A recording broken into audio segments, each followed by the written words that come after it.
नमस्कार दोस्तों, मैं आप सभी का स्वागत करता हूं बीसीडब्ल्यू परिवार में। दोस्तों, जैसा कि हम लोग 20 मिनट सीरीज में अलग अलग हॉट टॉपिक्स देख रहे हैं, उससे रिलेटेड सारे फैक्ट देख रहे हैं। तो आज जो अगला हमारा टॉपिक है वो क्या है? वो है पार्लियामेंट। आज हम बात करेंगे पार्लियामेंट के बारे में।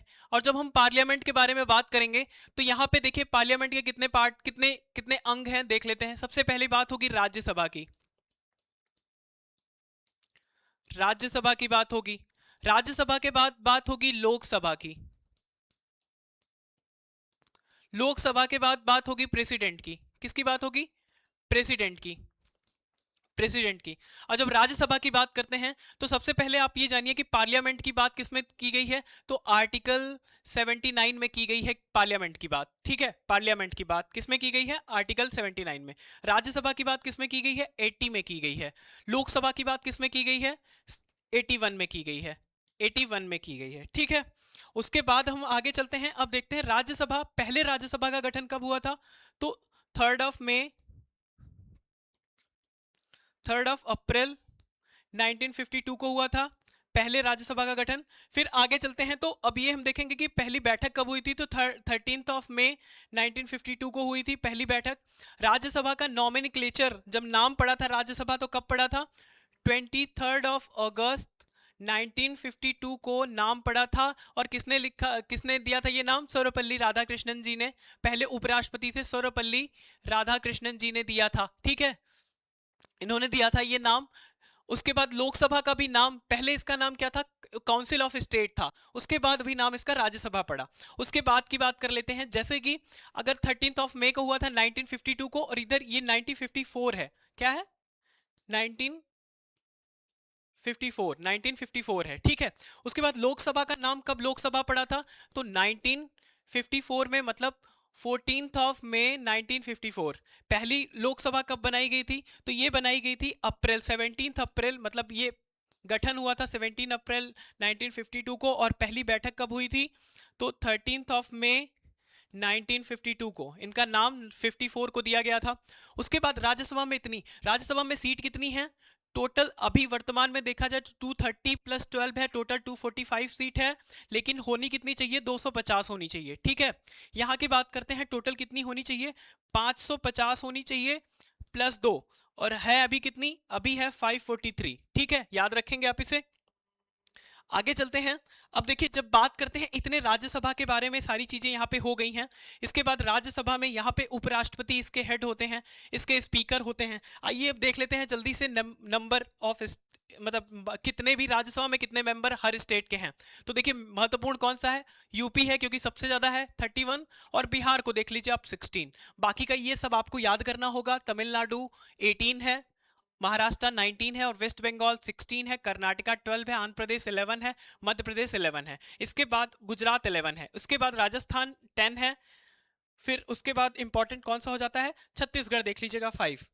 फिर यहाँ पे आप ये देखिए, 7 सिस्टर के 111 है, केवल असम के 7 है, असम के 7 है, बाकी सबके क्या है? 111 है। ठीक है, पुदुचेरी के 1, दिल्ली के 3 और जम्मू कश्मीर के 4, टोटल मिला के 250 सीट का प्रावधान है यहाँ पे। ठीक है, अब देखिए आगे कुछ बातें कर लेते हैं हम जल्दी जल्दी। अगर हम बात करें कि गठन की बात, तो संसद के गठन की बात 79 में दी गई है, जो कि मैंने आपको बताया है। राज्यसभा की संरचना 80 में और लोकसभा की बात 81 में की गई है। उसके बाद अगर इनके संसद के जो कार्यकाल है इसके बारे में देखा जाए तो 83 में क्या कहा जाता है कि ये एक स्थायी सदन है, कभी भंग नहीं होता है। कौन सा? मतलब duration of house of parliament बता रहा है कि परमानेंट हाउस है ये और नेवर डिसॉल्व। ठीक है, ये होता है। सदस्यों का जो कार्यकाल है, मतलब टेन्योर है, वो 6 ईयर है। लेकिन प्रत्येक 2 ईयर पे वन थर्ड पर्सन क्या होता है? रिटायर हो जाते हैं। ठीक है, उसके बाद की बात अगर कर लें तो यहीं पे ये देख लीजिएगा कि यहाँ चुनाव कैसे होता है। जैसे कि अगर आप मान लीजिए कि राजस्थान में 200 एमएलए हैं, और इनको राजस्थान के 1/3, मतलब फोर राज्यसभा मेंबर को राज्यसभा मेंबर को इलेक्ट करना है। तो यहाँ पे क्या होगा? यहाँ पे इलेक्शन की पद्धति ये होगी कि 200, मतलब टोटल एमएलए अपॉन में 4+1 इज इक्वल टू हो जाएगा 41। क्यों? क्योंकि ये 5 हो जाएगा तो यहाँ पे 40 आ जाएगा, +1, 41 सीट कोटा चाहिए होगा किसी को राज्यसभा का मेंबर बनने के लिए। और ये किस पद्धति से होता है? तो आप सभी को पता होना चाहिए कि यहाँ पे जो चुनाव होता है वो किससे? प्रोपोर्शनल रिप्रेजेंटेशन सिस्टम, ये जो राज्यसभा का चुनाव होता है, प्रोपोर्शनल रिप्रेजेंटेशन सिस्टम, और वोट कैसे डाला जाता है, तो वो है सिंगल ट्रांसफरेबल वोट। ठीक है, इसी से किया जाता है प्रेसिडेंट का, वाइस प्रेसिडेंट का और राज्यसभा का चुनाव। ठीक है, राज्यसभा के मेंबर का चुनाव। आगे चलते हैं। अब यहाँ पे अनुच्छेद 84 की बात हम कर लेते हैं। अनुच्छेद 84 की बात हम कर लेते हैं। यहाँ पे क्या है, सदस्यों की योग्यता दी गई है कि ये 30 वर्ष होनी चाहिए। ठीक है, और लोकसभा की 25 ईयर होनी चाहिए। फिर बात कर लेते हैं हम किसकी, अनुच्छेद 107 की। तो आर्टिकल 107 क्या बताता है कि यहाँ पे provision as is introduction and passing the bill, bill में के साधारण विधेयक के बारे में है, इसको पेश किया जा सकता है। राज्यसभा साधारण विधेयक को 6 महीने तक रोक सकती है, मतलब ordinary bill for maximum 6 month can be hold या डिले। ठीक है, और 108 की बात करें तो ये क्या है, ज्वाइंट सिटिंग है। ज्वाइंट सिटिंग की बात हो रही है यहाँ पे। तो ज्वाइंट सिटिंग देखिए किससे किससे रिलेटेड है, ये सारी चीजें हम देखेंगे। सबसे पहली बात कि संयुक्त बैठक लोकसभा के नियम पर लागू होती है, और इसका जो अध्यक्ष होता है 118 मतलब लोकसभा का अध्यक्ष होता है। ठीक है, उसके बाद की बात करें 109, तो 109 में धन विधेयक के प्रावधानों के बारे में दिया है, उसकी जो प्रोसीजर्स है उनके बारे में दिया गया है कि 14 डेज में क्या करना होता है, 14 डेज में इनको रिटर्न करना होता है या फिर सिफारिश कर सकते हैं। लेकिन इनकी जो सिफारिशें हैं, इनका जो रिकमेंडेशन है, Lok Sabha not bounded to accept the recommendation. ठीक है, आगे चलते हैं। 110 की बात करें तो धन, इसमें क्या है, डिफिनेशन ऑफ मनी बिल दिया हुआ है। ठीक है, फिर राज्यसभा को धन विधेयक की परिभाषा पर विवाद की स्थिति में लोकसभा का अध्यक्ष का जो निर्णय होगा, मतलब जो लास्ट डिसीजन होगा लोकसभा स्पीकर का, वही फाइनल होगा। ठीक है, फिर बात करते हैं इनसे जो और भी इनकी शक्तियां हैं, जैसे 249 क्या बताता है, ये एक विशेष शक्ति है जो बताता है कि संसद में किसी मतलब किसी राज्य सूची पर अगर उस पर कानून बनाया जाना है तो क्या करता है, राज्यसभा संसद को अधिकृत करता है 2/3 मेजोरिटी से वोट करके। ठीक है, और लेकिन वो 1 वर्ष मतलब 1 ईयर तक ही क्या क्या रह सकता है, वैलिड हो सकता है। उसके बाद एक एक ईयर के लिए बढ़ाया जा सकता है, लेकिन एक बार में 1 साल के लिए रह सकता है। ठीक है, आगे चलते हैं। 312 की बात करें तो अखिल all India service, Akhil Bharatiya सेवाओं के बारे में बात किया गया है। यहां पे क्या है कि राज्यसभा उपस्थित और मतदान करने वाले 2/3 मेजोरिटी से इसको प्रस्ताव को पारित कर सकती है। ठीक है, और जो अखिल भारतीय सेवाएं हैं इनका सृजन कर सकती है, मतलब creation of all India service in a national interest. ठीक है, उसके बाद बात करते हैं 89 की। तो 89 और 64 में सभापति, 64 और 89 में सभापति के बारे में दिया हुआ है कि वो राज्यसभा के क्या होते हैं, सभापति होते हैं और उपराष्ट्रपति होते हैं, इसी के बारे में बताया गया है। फिर 90 के बारे में उपसभापति के मतलब उनके अपने पोस्ट पे बने रहने, रिजिग्नेशन, रिमूवल इत्यादि के बारे में दिया हुआ है। ठीक है, और एक बात और भी यहाँ पे दी हुई है कि राज्यसभा के सभी सदस्य अगर इनको हटाया जाना है, त्याग पत्र ये देते हैं, तो ये उपसभापति को दे देते हैं त्याग पत्र। लेकिन अगर इनको हटाया जाना है तो क्या होगा, राज्यसभा के सभी सदस्यों के बहुमत से पारित संकल्प द्वारा हटाया जा सकता है। ठीक है, ये बात ध्यान में रखेंगे आप।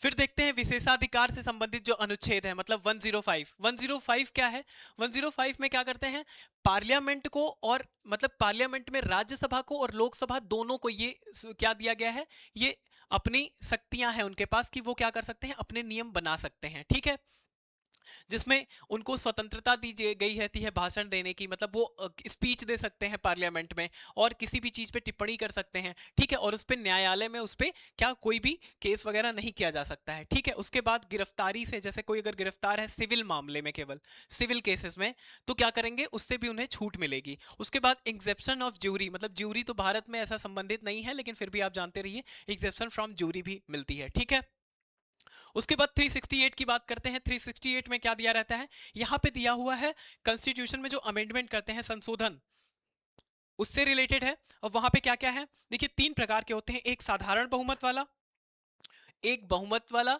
और एक होता है जिसमें राज्यों को भी शामिल किया जाता है। 3 टाइप के होते हैं। ठीक है, तो इसमें क्या है, राज्यसभा को भी समान अधिकार प्राप्त है जितना कि लोकसभा को प्राप्त है। अब आपातकालीन, जैसे यहाँ पे एक चीज और देख लीजिए, विशेष बहुमत आवश्यक होता है, जैसे कोई राज्य सूची, अगर जैसे कोई ऐसी भी चीजों के बारे में बात हो रहा है जो संघ और राज्य दोनों के बारे में है, तो उसमें राज्यों को शामिल किया जाएगा। और कोई अगर नेशनल की ही है तो उसमें क्या होगा, उसमें राज्य सभा और लोकसभा दोनों साथ में काम करते हैं। अब 352 की बात करें तो ये राष्ट्रीय आपातकाल है, मतलब नेशनल इमरजेंसी है। नेशनल इमरजेंसी किस पार्ट में दिया हुआ है, जल्दी बताइए कमेंट करके। उसके बाद 352 में क्या देता है, 352 में ये बताया गया है कि national emergency proclaim must be approval by both houses houses of parliament, एक से होने पे नहीं काम चलता है। और राज्यसभा का अनुमोदन 1 मंथ के भीतर मिल जाना चाहिए, 1 मंथ के भीतर मिल जाना चाहिए, क्योंकि ये तो भंग भी नहीं होता है तो यहां से मिल जाना चाहिए। लोकसभा भंग होने की स्थिति में राज्यसभा अनुमोदन दे सकते हैं, लेकिन जैसे ही लोकसभा आएगी वो 1 मंथ के अंदर करेगी ही करेगी। 356 में क्या बात है, 356 में देखिए 20-21 को छोड़ के सारे निलंबित किए जा सकते हैं। यहाँ पे क्या है, राष्ट्रपति शासन मतलब provision in case of failure of constitution machinery in state, state में जब ठीक से संविधान लागू नहीं होता है, संविधान के अनुरूप सरकार नहीं चलती, तब ये लागू किया जाता है। और राज्यसभा 2 मंथ के भीतर इसको क्या करती है, अपना एक्शन देती है इस पे, ठीक है, अप्रूवल देती है। अब देखिए यहाँ पे लोकसभा की बात होगी। लोकसभा में कितने मेंबर हैं, सबसे ज्यादा है 80 हैं उत्तर प्रदेश में, और बिहार में है 40, बाकी का आप सब देख सकते हैं, ठीक है, सब देख सकते हैं, इसका स्क्रीनशॉट ले लीजिएगा। लोकसभा प्रथम या निम्न सदन। अब लोकसभा की बात करें तो अध्यक्ष और उपाध्यक्ष लोकसभा, अगर इसकी बात करते हैं हम, तो सबसे पहली बात इसमें जानने वाली ये है कि लोकसभा द्वारा पहली बैठक के बाद चुने जाते हैं कौन, इसके जो अध्यक्ष और उपाध्यक्ष हैं। 93 में ये बात दी हुई है, 93 में ये बात दी हुई है, ठीक है। लोकसभा की संरचना की बात करें तो देखिए ये किस में दिया हुआ है, ये 81 में दिया हुआ है, 81 में दिया हुआ है। और यहाँ पे बात करें तो 243 अभी मेंबर हैं, ठीक है, 243 मेंबर हैं, जिसमें से 524 और 19 है। 104वां जो संविधान संशोधन था उसमें ये जो आंग्ल भारतीय एंग्लो इंडियन वाला आरक्षण था इसको समाप्त किया गया, ठीक है। और किसकी आरक्षण की बात की जाए, देखिए एससी की बात करें तो 84 सीट है, और एसटी की बात करें तो 47 सीट है, ठीक है। आरक्षण की अवधि की बात करें तो देखिए यहाँ पे 2030 तक, 104वें संविधान संशोधन में 2030 तक बढ़ाया गया है आरक्षण को, ठीक है। देखिए सीट का जो, यहीं पे एक छोटी सी चीज मैं आपको बता दूं, जैसे डेलिमिटेशन कमीशन की बात करें तो लास्ट में 2001 में किया, 2002 में किया गया था इसका गठन, लेकिन इस पे जो सेंसस लागू किया गया है वो 1971 का है, ध्यान में रखें इसको। अब 2026 के बाद वो चेंज होने की बात की गई है। और यहाँ पे अगर इलेक्टोरल प्रोसेस की बात करें तो ये प्रत्यक्ष इलेक्शन ही होता है, मतलब डायरेक्ट इलेक्शन होता है, ठीक है। उसके बाद अब बात करें, जैसे उत्तर प्रदेश का सबसे ये जो गाजियाबाद है यहाँ पे वोट सबसे ज्यादा है। फिर अगर कम मतदाता की बात करें तो लद्दाख है, सबसे बड़ा क्षेत्रफल के हिसाब से लद्दाख है। फिर क्षेत्रफल में सबसे छोटा चांदनी चौक है दिल्ली, ठीक है। सदस्यों की योग्यता 25 ईयर होनी चाहिए, ये मैंने आपको बता दिया। कार्यकाल 5 ईयर होता है, ठीक है। क्या होता है, कार्यकाल 5 ईयर होता है सदस्यों का, जो ये टोटल इसका कार्यकाल है। कैन बी डिसॉल्व, जो कि डिसॉल्व हो सकता है प्रेसिडेंट के द्वारा, और पीएम अगर चाहे तो पहले भी पीएम के एडवाइस पे प्रेसिडेंट कर सकता है डिसॉल्व इसको समय से पहले ही। फिर बात करते हैं आपातकाल में विस्तार। तो आपातकाल की बात जब करें तो आपातकाल में 1 वर्ष का विस्तार मिल सकता है, लेकिन कुल 6 महीने से अधिक नहीं होगा वो, ठीक है। इस बात को आप ध्यान में रखें। मंत्रिपरिषद लोकसभा के प्रति सामूहिक रूप से उत्तरदायी होती है, ये क्वेश्चन ऐसे ही पूछा जा सकता है।